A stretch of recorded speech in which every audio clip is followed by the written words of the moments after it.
Selamat pagi, siang, sore, dan malam, Bu Ilsa dan teman-teman semua.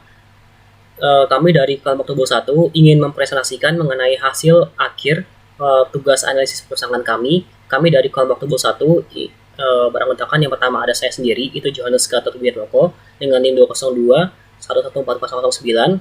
Yang kedua ada Johannes Farel dengan NIM 202 114032. Pada hari ini kami akan membahas mengenai siklus pendapatan dari PT Sumber Avaria Trijaya atau yang biasa kita kenal itu adalah Alfamart.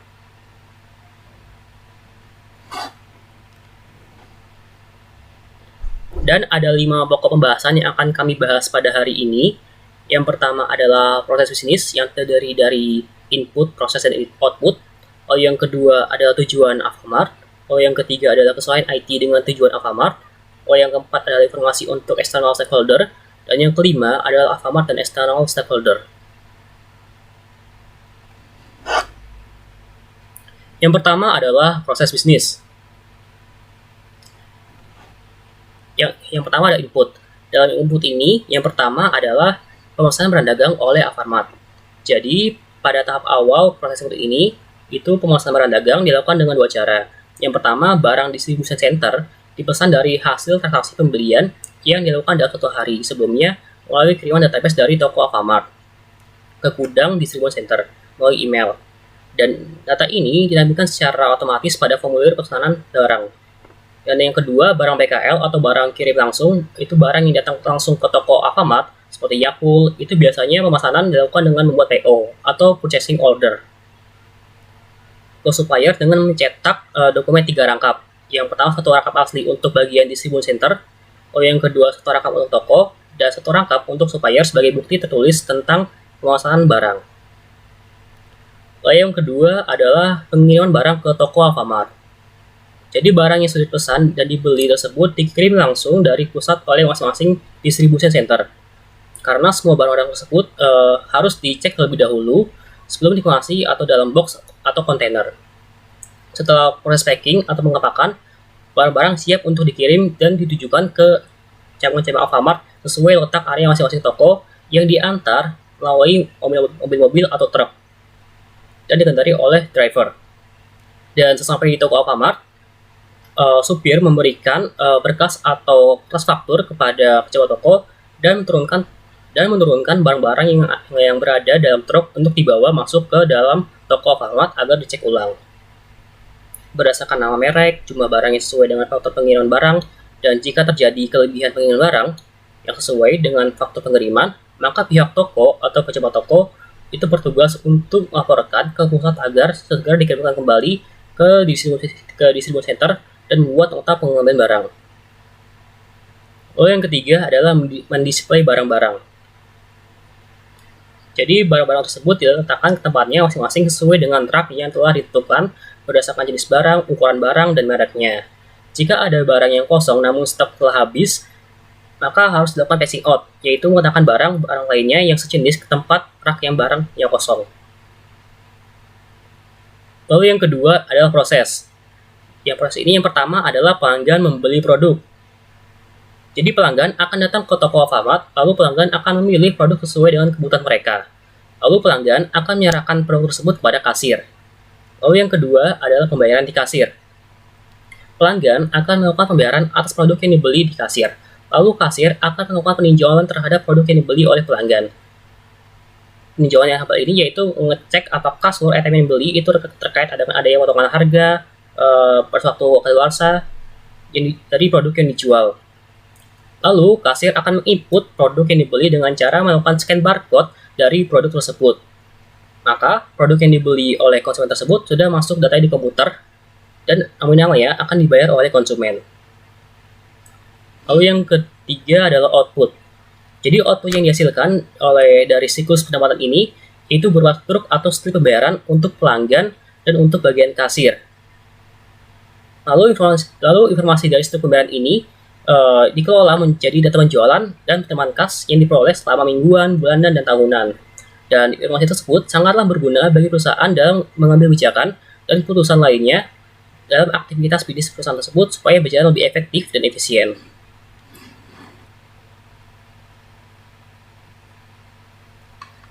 Lalu yang kedua adalah tujuan Alfamart.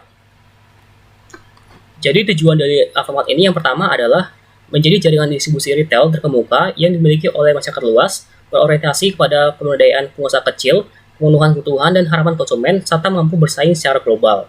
Lalu yang kedua, itu memberikan kepuasan kepada pelanggan atau konsumen dengan fokus pada produk dan pelayanan yang berkualitas unggul. Lalu yang ketiga, membangun organisasi global yang terpercaya, tersehat, dan terus bertumbuh dan bermanfaat bagi pelanggan, masuk karyawan, pemegang saham, dan masyarakat pada umumnya. Selanjutnya, saya akan bahas mengenai keseluruhan IT dengan tujuan dari Alfamart. Jadi, teknologi informasi tentunya sangat berhubungan erat dengan tujuan dari Alfamart. Untuk mempermudah penyediaan kebutuhan pokok sehari-hari masyarakat, Alfamart perlu memperluas jangkauannya agar masyarakat yang tinggal di kota kecil maupun desa dapat dengan mudah mendapatkan kebutuhan pokok. Tentu hal tersebut sangatlah memerlukan komunikasi. Tak hanya komunikasi, baginya pertemuan dari toko Alfamart yang cepat dengan ribuan transaksi struk per bulan dapat dilaksanakan karena didukung oleh sistem yang terintegrasi pada setiap point of sales atau POS di kasir di semua gerai yang mencakup sistem penjualan, persediaan, dan pengiriman barang. Teknologi point of sale ini di kasir dirancang sudah memenuhi kebutuhan, perkembangan, dan transaksi di masa depan. Dan untuk mempercepat dan pelayanan serta kenyamanan di bagian di kasir, Alfamart menggunakan pemindai scanner barcode. Dan untuk membayarnya kini bisa menggunakan berbagai macam bank yang telah bekerjasama dengan Alfamart ini. Dan untuk sistem distribusinya itu dilakukan penerapan dengan teknologi siap antar ke gerai-gerai Alfamart dengan menggunakan digital picking system yang memungkinkan Alfamart menjalankan distribusi yang handal, canggih, dan efisien. Dan dengan adanya dukungan sumber daya manusia yang ahli di bidang distribusi, sistem ini mempercepat dan meningkatkan efisiensi proses pengambilan barang dari rak penyimpanan dan pemuatan barang ke armada pengiriman, maupun penurunan barang di gerai Alfamart. Maka dengan memanfaatkan teknologi informasi yang sudah dirancang dengan baik dan terstruktur secara efektif dan efisien, maka tujuan dari PT Alfamart ini dapat terpenuhi. Dan untuk materi selanjutnya akan dijelaskan oleh teman saya Farel.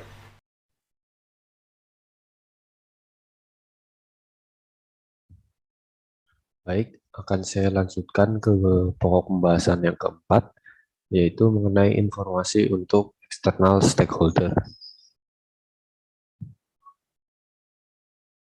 Jadi di sini ada beberapa informasi yang bisa diperoleh, yaitu yang pertama ada data persediaan barang dagang. Nah, informasi ini sangat berguna dan diperlukan, terutama bagi para supplier atau pemasok untuk mengetahui berapa jumlah produk mereka yang tersedia di toko Alfamart tersebut. Dan selain itu juga sangat berguna bagi supplier untuk memutuskan ketika supplier ingin mengirimkan suatu produk ke outlet Alfamart tersebut. Nah, kemudian yang kedua adalah laporan penjualan barang dagang tunai. Nah, informasi ini diperlukan juga bagi para supplier atau pemasok untuk mengetahui apakah produk yang mereka kirimkan ke toko Alfamart tersebut diminati oleh konsumen atau tidak. Informasi ini juga berguna bagi para pemasok sebagai bahan evaluasi untuk menilai apakah produk atau barang yang mereka jual tersebut memiliki daya tarik terhadap konsumen, sehingga dengan pemanfaatan informasi tersebut, para supplier dapat melakukan analisis dalam mengembangkan produk-produk yang efektif dan efisien guna untuk menarik minat para konsumen. Kemudian ada yang ketiga, yaitu laporan keuangan. Di sini terbagi menjadi untuk beberapa pihak. Jadi yang pertama ada bagi investor. Nah, investor memerlukan informasi dari laporan keuangan ini supaya mengetahui evaluasi kinerja dan prospek keuangan dari PT Alfamart tersebut. Selain itu juga sebagai bahan pertimbangan dalam memutuskan menanamkan modal atau membeli, menjual, atau mempertahankan saham. Kemudian ada bagi kreditur. Nah, bagi kreditur, informasi ini berguna untuk menilai nilai kesehatan keuangan, kemudian likuiditas, kemudian ada kepemilikan aset, serta faktor yang mempengaruhi kelayakan suatu perusahaan untuk menerima kredit. Kemudian ada bagi supplier. Nah, informasi ini berguna untuk menilai kondisi keuangan perusahaan agar mendapatkan gambaran mengenai kondisi keuangan perusahaan sebelum memutuskan untuk menyetujui kerjasama. Kemudian ada untuk pelanggan. Nah, jadi untuk pelanggan ini informasi berguna untuk menilai kinerja perusahaan dari PT Alfamart sebelum memutuskan untuk melakukan kerjasama melalui sistem waralaba atau franchise maupun membeli suatu produk atau jasa. Kemudian ada bagi auditor eksternal. Jadi bagi auditor eksternal, informasi ini berguna untuk menilai dan memeriksa apakah laporan keuangan yang dibuat PT Alfamart sudah dibuat secara wajar, layak, dan benar sesuai dengan kondisi dari perusahaan tersebut. Kemudian ada bagi pemerintah. Jadi informasi bagi pemerintah ini berguna sebagai dasar bagi otoritas pajak dalam melakukan perhitungan besaran pajak terutang dari PT Alfamart tersebut. Selain itu juga sebagai laporan keuangan, ini berguna bagi lembaga pemerintahan yang berwenang untuk melaksanakan fungsi pengawasan dari PT Alfamart tersebut. Kemudian kita akan lanjut ke bagian yang kelima, yaitu Alfamart dan external stakeholder. Nah, jadi di sini ada 3 pertanyaan. Yang pertama, apakah informasi Alfamart dapat diketahui oleh external stakeholder? Jadi sebenarnya hampir semua informasi yang dimiliki Alfamart sudah diketahui oleh pihak eksternal stakeholder. Karena hal itu memang diperlukan supaya pihak eksternal stakeholder ini dapat menilai kinerja dari PT Alfamart tersebut. Tetapi tidak semua informasi yang dimiliki perusahaan Alfamart diketahui oleh pihak eksternal stakeholder tentunya. Ada beberapa informasi yang menjadi rahasia dari perusahaan Alfamart tersebut.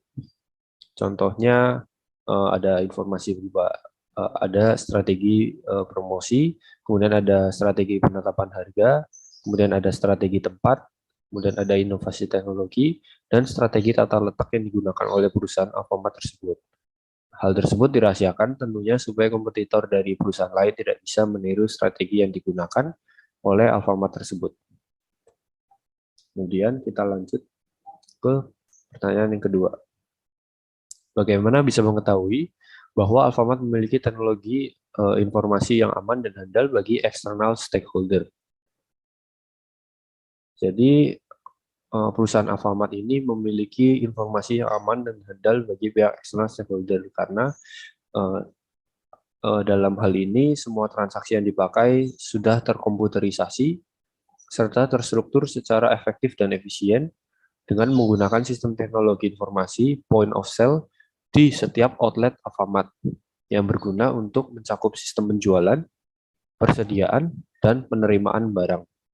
Untuk mempercepat pelayanan juga menggunakan scanner barcode, kemudian pembayaran pun menjadi mudah bagi konsumen dengan menggunakan berbagai jenis bank, yaitu melalui kredit tentunya atau kartu ATM. Selain itu juga Alfamart menggunakan digital picking system yang memungkinkan Alfamart menjalankan distribusi yang handal, canggih, dan efisien. Maka dengan pemanfaatan teknologi informasi yang sudah terkomputerisasi ini dapat menghasilkan informasi yang tentunya relevan, aman, dan berguna bagi pihak eksternal stakeholder. Kemudian kita akan lanjut ke pertanyaan yang terakhir. Bagaimana bisa mengetahui bahwa Alfamart mematuhi aturan dan peraturan yang berlaku? Jadi perusahaan Alfamart ini mempunyai standar operasional prosedur dalam setiap aktivitas perusahaan. Dan setiap aktivitas transaksi dari perusahaan Alfamart ini sudah menggunakan sistem teknologi informasi yang diuji secara layak tentunya. Kemudian informasi ini juga tentunya benar dan selalu dalam pengawasan serta mematuhi aturan dan peraturan yang berlaku. Dengan penerapan tersebut, maka setiap aktivitas perusahaan dari perusahaan Alfamart sudah mematuhi peraturan yang berlaku tentunya.